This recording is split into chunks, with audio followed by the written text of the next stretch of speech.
holder that houses 2 cups grabs my attention. "Did you request a coffee?" she asks, and I affirm. "Name, please," she asks. "Saira," I respond. Then she graciously hands me the cup. "Thanks," I tell her. The heavenly smell spills from the cup, then tickles my nose as I take my first sip. "Oh," I sigh as the liquid goodness enters my mouth. Thank God for good coffee. Halfway through my delicious cup, another intern enters the waiting area. After ascertaining who I am, he escorts me to Marl's corner office. In the 5 years I have been signed to Brownstone Literature, I have only been to her office 3 times.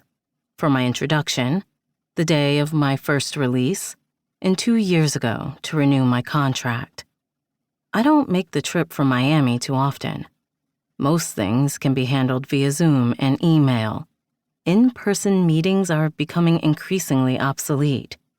Being forced to stay home during the pandemic a few years ago changed how the world communicates. Since my last visit, she has acquired more art pieces. She is a collector of unique art by young and up-and-coming Black artists, and her office is full of beautiful artwork. I love her style. It makes her office feel very warm and inviting and promotes Brownstone's diversity in arts mission. Her new pieces are paintings by the artist Genesis. With her usual smile, Marl greets me as soon as I enter. "Saira, how was your flight?" she asks as she motions for me to join her on the brown leather sofa in her seating area. After sitting, I respond, "Bumpy. There was turbulence for the last hour." "That's not good. I hate flying. I prefer to drive or take a train." "I have never taken a train. Don't they take as long as a car?" "Not that long, but definitely longer than flying.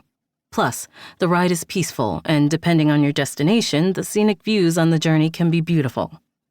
"For no turbulence, I might have to try that," I say, and she grins. She gets right to the reason for my summons. "I know you are wondering why I asked you to come into the office." "I am. It's about your future here at Brownstone." "My future?" I question defensively. I didn't realize that there were any questions or concerns about my future here. This is not at all what I was expecting. Her facial expression doesn't change. She is still sporting a smile on her face, even though my gut tells me that her next words won't match it. So I brace myself by slowly exhaling as she continues to discuss my future. "Your last 3 books did not crack the top 10 list, and your reviews were average." "Excuse me?" I'm sure my facial expression is void of any pleasantry because she quickly continues. "We are used to different results from you. You set that high standard. Back to Love and Broken Pieces of You are still both in the top 25, I rebut. "Not the top 10, she counters. Then she picks up the iPad on the table before us and begins swiping on the screen, reading reviews. "This was just okay to me. I'm used to more passion and connection with her characters.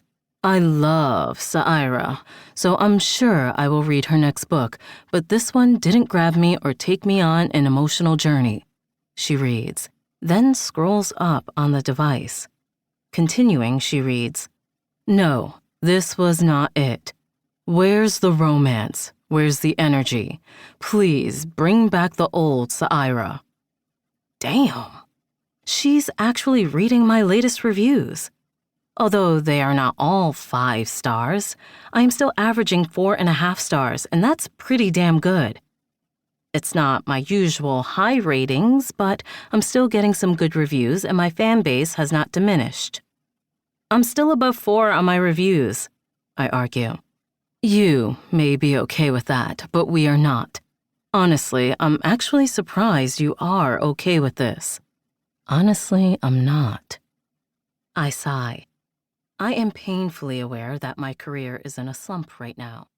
Average is not me.